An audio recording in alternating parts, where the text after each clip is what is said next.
भगत बीज पलटे नहीं, जो जुग जाए अनंत। ऊंच नीच घर अमतरे, होए संत का संत।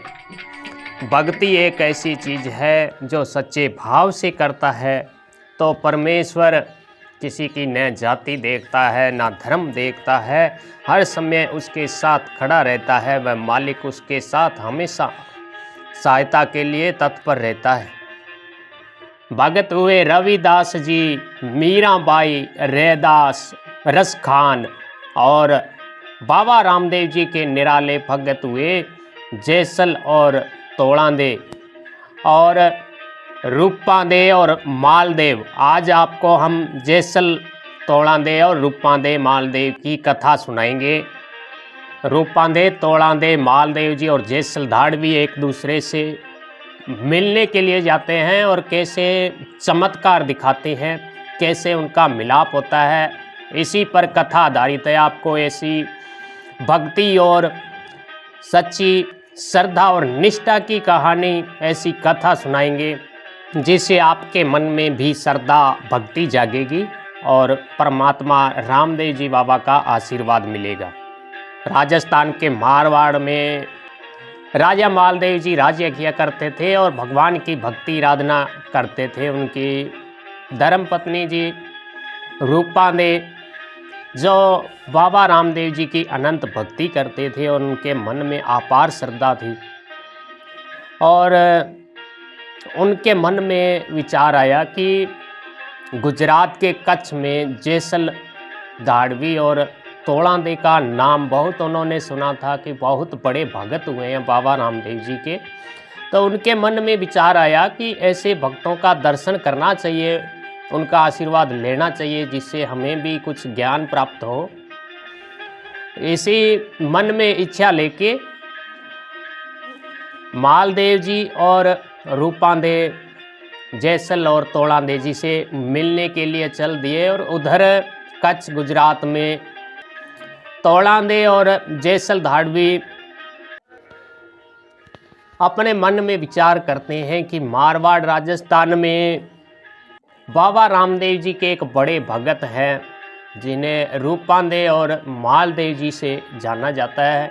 तो हम भी जाकर उनका दर्शन करें, उनसे कुछ ज्ञान की चर्चा करें, भक्ति संबंधी, बाबा की भक्ति के बारे में कुछ जानें। ऐसा विचार करके गुजरात से वे भी रूपांदे मालदेव जी से मिलने के लिए चल पड़ते हैं।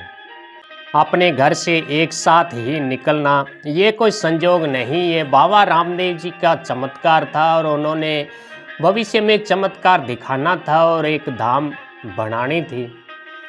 तो ये सब बाबा रामदेव जी की ही माया है, परमेश्वर जगत पिता रामदेव बाबा की ही माया है। तो रूपांदे और मालदेव जी चलते चलते गुजरात के बॉर्डर तक पहुंचते हैं। उधर जैसल और तोड़ांदे भी राजा मालदेव जी और रूपांदे जी से मिलने के लिए सामने ही उनको भेंट हो जाती है, बीच में ही भेंट हो जाती है। उधर से रूपांदे और मालदेव जी चले आ रहे हैं और इधर से तोड़ांदे और जैसल जी चले आ रहे हैं। तो रास्ते में ही उनकी भेंट हो जाती है और रामा श्यामा होती है, एक दूसरे के गांव पूछते हैं और जब परिचय पूछते हैं तो गदगद होकर मिलते हैं, गले मिलते हैं, बाबा रामदेव जी के जयकारे लगाए जाते हैं और बड़ी भक्ति भाव से एक दूसरे का स्वागत करते हैं।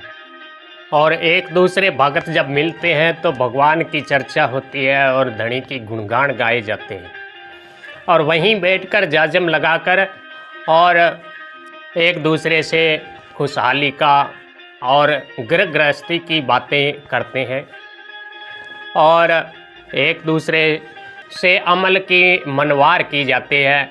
मारवाड़ क्षेत्र में अमल की मनवार बहुत ही ज़्यादा की जाती है और अच्छी भी मानी जाती है। जैसे सर्वसाधारण में है कि कोई किसी के घर जाता है तो चाहे तो हर कोई पूछता ही पूछता है, वैसे ही मारवाड़ में अमल की मनवार बहुत ही की जाती है। एक दूसरे से बतियाने के बाद, धनी की चरणों की चर्चा करने के बाद प्यास लगती है तो नज़दीक ही कुछ ग्वाले गाय बकरियां चरा रहे थे, उनसे आवाज़ लगाकर पूछते हैं कि भाई नज़दीक में कोई पानी का स्रोत, कुआं, कोई बावड़ी है तो हमें बताएं, हम भी पानी लेकर आएंगे, प्यास लगी हुई है। तो उन ग्वालों ने कहा कि यहाँ मीठे पानी का तो कोई भी ऐसा स्रोत नहीं है। हाँ, नज़दीक ही यहाँ झाड़ियों में एक कुआं है जिसका पानी है जो बिल्कुल ही खारा है। कितना खारा है कि जितना तुम्बा और नीम जितने खारा पानी है, जो पीने के बिल्कुल भी लायक नहीं है, और यहाँ दूर दूर तक पानी नहीं है। तो मालदेव जी कहते हैं कि हमारे साथ जैसल जी और तोड़ा जी जितने बड़े बड़े बाबा के भगत हैं, इनके रहते खारा पानी भी मीठा हो जाएगा, तो इसकी तो आप चिंता न करें। तो जैसल जी और तोड़ा देव मन ही मन सोचते हैं कि ये हमसे मिलने तो क्या आए हैं, हमारी ये परीक्षा लेने आए हैं कि कैसी भक्ति करते हैं, हमारे को परखने आए हैं। तो तोड़ा देव ने मन ही मन बाबा का स्मरण किया और कहा चलो जैसी मालिक की इच्छा है, बाबा जैसा चाहेंगे वैसा ही होगा, और हम तो उन चरणों के दास हैं और अपने दास की तो लाज रखेंगे ही रखते, और भगवान तो जो सच्चे भाव से उनकी चरणों की चाकरी करता है तो उनकी लाज रखते ही रखते हैं। घोड़े पे सवार होके बाबा रामदेव जी पधारेंगे और सब परेशानियों चिंतन का नाश करेंगे, ऐसा विचार करके और झारी लेके तोड़ा दे है जो कुएं पर जाती है, और कुएं पर जाकर भगवान रामदेव जी से प्रार्थना करती है कि हे धड़ी, हमारी परीक्षा की घड़ी है, अब आप ही हमारी लाज रखो, आप ही हमारी अर्जी सुनो, इस खारे पानी को अब आप ही मीठा करो। तो बाबा रामदेव जी के चरणों में सच्चे मन से की हुई अरदास तोड़ा दे की बाबा के दरबार में सुनाई होती है, और तुरंत कुएं का पानी जो खारा था वह मीठा होता है और झरझर करके पूरे कुएं का पानी उफान मारकर ऊपर तक आ जाता है। तो तोड़ा दे उस पानी से एक झारी भरती है और कुछ पानी हथेली में लेकर चाखती है तो पानी शहद जैसा मीठा हो जाता है, और वही कुआं आज भी है, आज भी उस स्थान पर वह कुआं है जिसे तोड़ा दे ने भगवान से प्रार्थना करके उस कुएं को पानी को मीठा किया था। और वहाँ आज भी बड़े बड़े मंदिर है, धर्मशाला बनी हुई है, आज भी साल में एक बार वहाँ मेला लगता है, भगवान के गुणगान गाए जाते हैं और बड़े बड़े चमत्कार भी होते हैं। तो तोड़ा दे जल की झारी भरकर और अपने स्थान पर वहाँ आती है जहाँ राजा मालदेव जी और जैसल जी और रूपादेव बैठे हुए थे, और आकर अपने पति जैसल जी से कहती है कि लो जल पी लो आप, बिल्कुल शहद जैसा जल है। जैसल जी है जो मन ही मन बड़े प्रसन्न होते हैं और तोड़ा दे को नमन भी करते हैं कि इनकी भक्ति बड़ी ही निराली है, इनका विश्वास अटल है, जिनकी कृपा से खारा जल भी मीठा हो गया।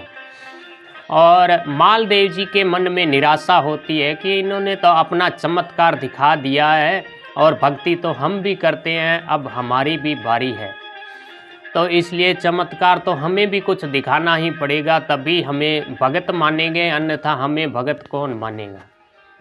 तो ऐसा विचार करके राजा मालदेव जी रूपादेव जी के तरफ देखते हैं, तो रूपादेव जी उनके मन के भाव को समझ जाती है और मन ही मन कहती है कि मालदेव जी अभी भी प्रभु पर विश्वास नहीं है, उसी मालिक की सेवा आराधना तो तोड़ा दे करती है और जैसल जी करते हैं, और उसी मालिक की आराधना भक्ति मैं और आप करते हैं।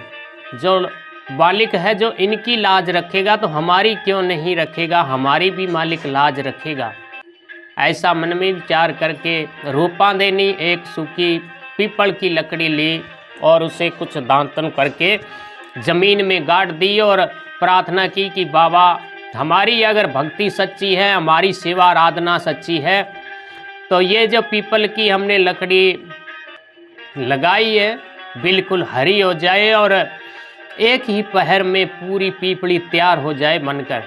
ऐसा मन में संकल्प लिया और बाबा रामदेव जी की कृपा से बड़ा ही चमत्कार हुआ।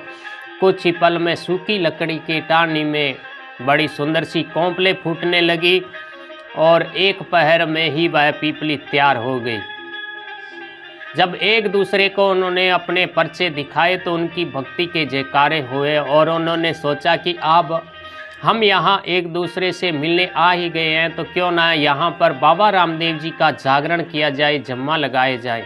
ऐसा विचार करके और उन्होंने उस स्थान पर बाबा रामदेव जी के पाठ की स्थापना की और रात भर जागरण किया और तभी से बाबा रामदेव जी के उस स्थान पर आज तक मेला लगता है और बड़े बड़े धर्मशाला वहाँ उस स्थान पर बनी हुई और आज भी साल में एक बार उस स्थान पर मेला लगता है और हजारों की तादाद में भगत आते हैं और बाबा रामदेव जी और तोड़ादे और जैसल जी और रूपांदे मालदेव जी के मंदिरों में भी नमस्कार करते हैं और अपने मन चाहा वरदान लेके हंसी खुशी घर जाते हैं।